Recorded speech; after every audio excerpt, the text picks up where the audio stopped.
Hey, peeps, what's going on? Man, it's your boy. Now I'm coming at y'all real quick.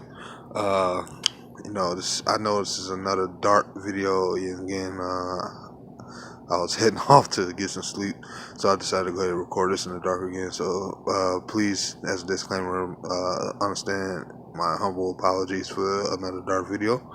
But I wanted to talk about the updates on the Detroit Lions roster. You can see I'm a little bit late. The Lions went ahead, brought in Romeo Okafor. I know I messed his name up, Okawara. I know I messed his name up, but I think that was a good move. I understand we cut Anthony Zetto, but he just didn't fit the scheme really anymore. It is what it is.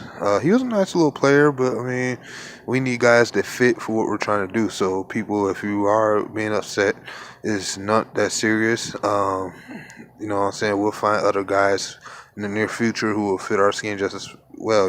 At some point, it was like that with Antoine Williams at one point with Tion Green. So, and now we have Carry On. So, everybody's forgotten about Tion Green. So, so at the end of the day, this is a good move. I like the line. Again, we already know about the linebacker. We already know about LeBlanc. I know I messed his name up from the Chicago Bears that we signed at about the beginning of last week, basically. Last Sunday, he's on the practice squad. And then we brought in Donnell Pumphrey. Today we worked out Paxton Lynch at quarterback.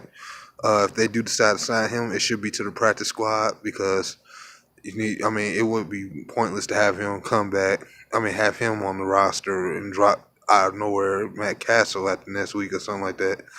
So, we might as well keep Matt Castle as the backup quarterback, of course. And put Paxton. If you do decide to sign Paxton, you see if he fit on the practice squad or something. Prep him for next season because, you never know, he could be a guy with a stronger arm by next year, I'm not trying to make too much out of it.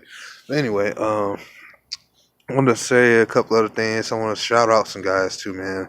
DerGoesMobby. Guys like King, man, Beast, and JMO, and Dante, all those guys. I kind of want to give them a shout out, along with Hitman as well. What you think about this team? I was telling Detroit Sports World in his last video, I was saying I'm not so hasty to make a big crazy trade out of scare. I just watched the Eagles game to a certain degree yesterday. I didn't see the whole thing. I was at work. But at the end of the day, from what I saw from the Eagles, and it's not that they played terrible, or Atlanta for that matter, it's not that they didn't look good at times.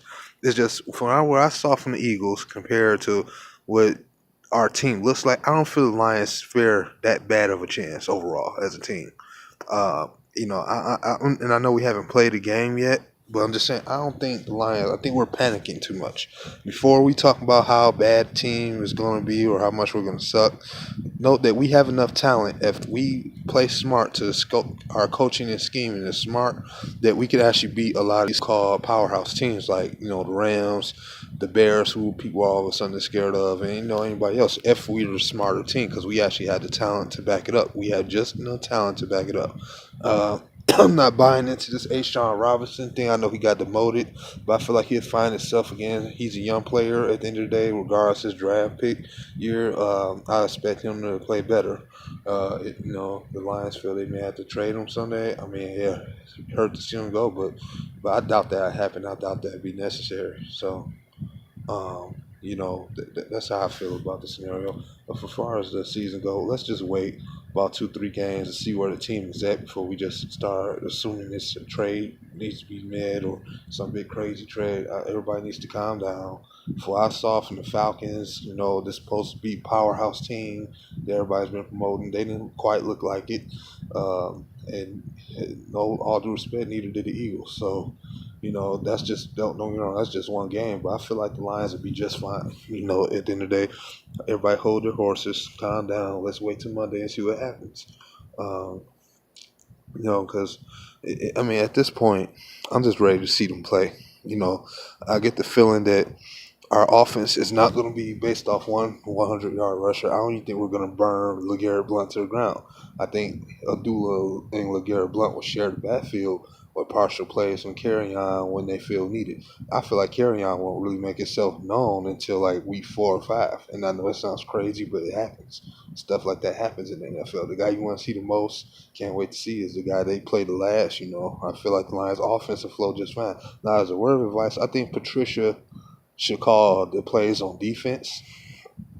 And I far like because he knows nothing against Paul Pasqualoni, but I think he should call the defense, though. I think Patricia should call the defense. And as far as the offense goes, I say let Jimba Cooter call the plays. But if it does look shaky and like real streaky again, like it's been for the last couple of years, despite especially if our O line shows improvement, under Jeff Davidson coaching, you know what I'm saying, then we could probably see if Matt Patricia could take over the play call. And if that doesn't work, then I think it's time to move on from Jim Cooter. But again, we don't know what's going to happen, so let's just wait till it comes down to if the blocking scheme is right, Cooter's plays won't be too big of an issue. Which leads me to my next point on a video I'll be dropping tomorrow. Stay tuned. I'll give you the title for us if our past coordinators were truly the problem. I know it's probably a useless video when the season's about to start, but it's just something I've been thinking about. So stay tuned, guys. Thank you for taking the time to view this video. And again, I apologize for the darkness. Shout out to everybody. Everything King, DerGoesMobby.